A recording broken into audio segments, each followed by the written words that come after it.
सर्वस्व. सुंदर अशा दिवसासाठी मी खरंच देवाचे खूप आभार मानते. Thank you Jesus, thank you for this day. And today I bring a great promise of Lord. Psalm chapter 37 verse 4. स्तोत्रसंहितेचा 37वा अध्याय 4थं वचन आज आपण पाहणार आहोत. परमेश्वराच्या ठाई तुला आनंद होईल, तो तुझे मनोरथ पूर्ण करेल. Hallelujah. Really what a great promise of Lord. खरंच खूप सुंदर असं प्रॉमिस देवाने आज आपल्याला दिलं आहे. देवाचं वचन आज तुम्हाला काय म्हणत आहे ते ऐका. माझ्या मुला, माझ्या मुली, मी तुला आनंदी करेन, मी तुला आनंद देईन, मी तुझे सर्व मनोरथ पूर्ण करेन, तुझ्या मनातील सर्व इच्छा पूर्ण करेन. पहिले शमूएलच्या पहिल्या अध्यायात आपण पाहतो की एल्काना नावाचा एक माणूस होता. त्याला 2 स्त्रिया होत्या. एकीचे नाव हन्ना व दुसरीचे नाव पनिन्ना होते. पनिन्नाला मुलबाळ होते, पण हन्नाला काही मुलबाळ नव्हते. म्हणून पनिन्ना सतत हन्नाला चिडवत असे, कारण हन्नाला काही मुलबाळ नव्हते. एके दिवशी ती खूप दुःखी झाली. तिचं मन खूप भरून आलं होतं. म्हणून ती देवाच्या मंदिरात गेली आणि परमेश्वरासमोर ती ढळाढळा रडाली. ती खूप दुःखी होऊन देवाच्या मंदिरात गेली. ती देवाला म्हणाली, हे सेनाधीश परमेश्वरा, तू या दासीच्या दुःखाकडे अवलोकन करशील का? माझी आठवण करशील? आपल्या दासीला विसरणार नाही. आपल्या दासीला पुत्र संतान देशील तर त्याला आयुष्यभरासाठी मी परमेश्वराला समर्पित करेन. त्याच्या डोक्याला वस्त्र लावणार नाही. असा नवस तिने केला. ती मनातल्या मनात रडत होती, देवाशी बोलत होती, पण तिचे ओठ मात्र हालत होते. एली तिच्याकडे एकसारखा पाहत होता. एली तिला म्हणाला, तू सुखाने जा. इस्रायलच्या देवाकडे जे काही तू मागणं केलं आहेस ते तो तुला देव. आणि देवाने खरंच तिची प्रार्थना ऐकली. देवाने तिचे अश्रू पाहिले. देवाने तिची हाक ऐकली. देवाने तिच्या मनातल्या व्यथा ऐकल्या आणि देवाने तिला तिच्या प्रार्थनेचं उत्तर दिलं.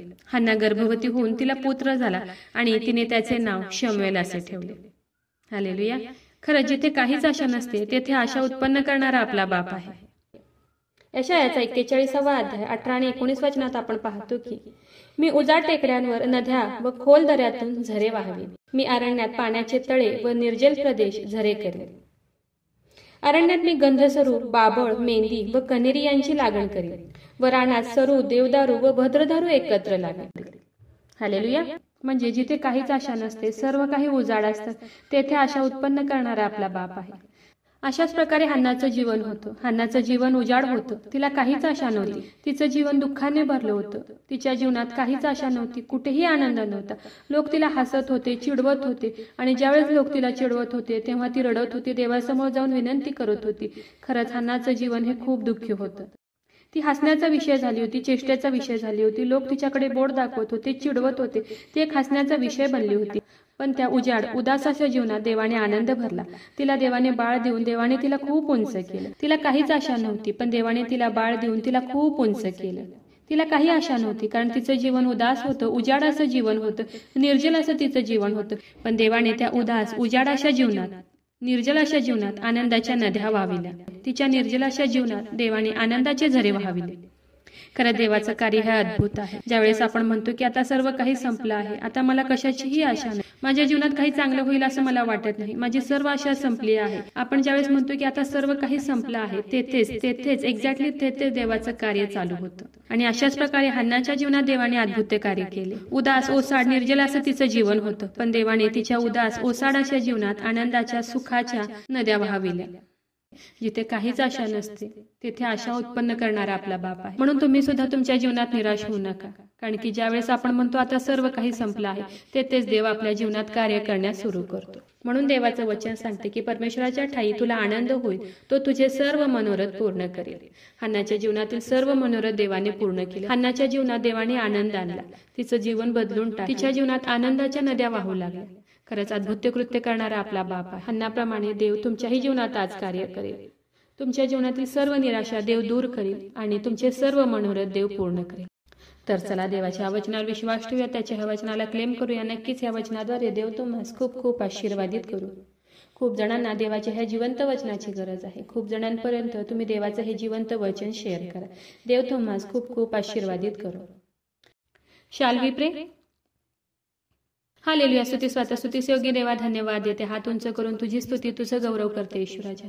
तुझ्या नावाला मान, महिमा, गौरव आता आणि सदा सर्व काळ असू दे येशूराजा. सुंदर अशा दिवसासाठी मी मनापासून तुझे आभार मानते येशूराजा. सुंदर असं प्रॉमिस प्रभू येशूअप्पा, तुझ्या मुखातलं सुंदर असं जिवंत असं वचन प्रभू येशूअप्पा, तू आज आम्हा प्रत्येकाला दिलं प्रभू येशूअप्पा. मी मनापासून तुझे आभार मानते, उपकार मानते, स्तुती करते, गौरव करते येशूराजा. हो देव बाप्पा, खरंच खूप सुंदर असं प्रॉमिस देव बाप्पा, तू आज आम्हाला दिले, उपकार मानते. हो देव बाप्पा, तुझं वचन सांगते की परमेश्वराच्या ठाई तुला आनंद होईल आणि तो तुझे सर्व मनोरथ पूर्ण करेल. हो देव बाप्पा, सुंदर अशा प्रॉमिससाठी मी मनापासून तुझे आभार मानते येशूराजा. हो येशूराजा, जेवढ्याने तुझं आजचं हे वचन ऐकलंय प्रभू येशूअप्पा, त्या प्रत्येकाला तू आज आशीर्वादित कर प्रभू येशूअप्पा. तुझ्या वचनावर विश्वास ठेवण्यासाठी, तुझ्या वचनाला क्लेम करण्यासाठी, तुझं वचन स्वतःवर घोषित करण्यासाठी, डिक्लेअर करण्यासाठी प्रभू येशूअप्पा तू त्यांना मदत कर, सहाय्य कर प्रभू येशूअप्पा. आणि हो येशूराजा, त्यांच्या जीवनातील सर्व मनोरथ तू आज पूर्ण कर प्रभू येशूअप्पा. त्यांच्या जीवनातील सर्व निराशा आज नासरेत येशू ख्रिस्ताच्या नावात निघून जाऊ दे प्रभू येशूअप्पा. आणि त्यांचे सर्व मनोरथ, त्यांच्या मनातील सर्व इच्छा, मागण्या नासरी येशू तुझ्या नावात तू आज पूर्ण कर प्रभू येशूअप्पा. हो येशूराजा, माझा विश्वास आहे येशूराजा, तू माझी प्रार्थना ऐकलेली.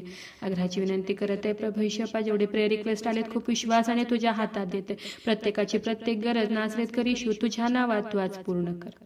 आग्रहाची विनंती करत आहे प्रभू येशूअप्पा, जेवढे लोक आजारी आहेत, त्रासात आहेत, संकटात आहेत, हॉस्पिटलमध्ये आहेत, आजारी आहेत, पडून आहेत प्रभू येशूअप्पा, ज्यांचे रिपोर्ट्स येणार आहेत प्रभू येशूअप्पा, ज्यांची सर्जरी झालेली आहे प्रभू येशूअप्पा, जे कोमात आहेत प्रभू येशूअप्पा, ज्यांना डॉक्टरांनी सर्जरी करायला सांगितलंय प्रभू येशूअप्पा, त्या प्रत्येकासाठी विनंती करत आहे प्रभू येशूअप्पा.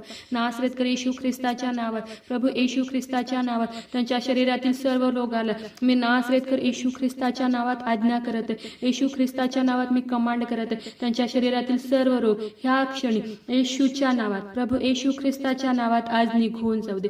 हो येशूराजा, जेवढे लोक तुला हाक मारत आहेत, ओरडत आहेत, रडत आहेत प्रभू येशूअप्पा, या प्रार्थनेमध्ये देव बाप्पा तुझ्या चरणाजवळ येऊन बसलेत प्रभू येशूअप्पा, त्या प्रत्येकासाठी विनंती करत आहे. त्यांच्या जीवनातील सर्व अडखळण प्रभू येशूअप्पा, त्यांच्या जीवनातील सर्व निराशा, त्यांच्या शरीरातील सर्व दुखणं आज नासरेत येशू तुझ्या नावात आज निघून जाऊ दे प्रभू येशूअप्पा. तू त्यांना स्पर्श कर, तुझं स्वर्गीय सामर्थ्य तू त्यांच्याकडे पाठवून दे देव बाप्पा, आणि त्या प्रत्येकाला तू स्पर्श कर आणि बरं कर प्रभू येशूअप्पा.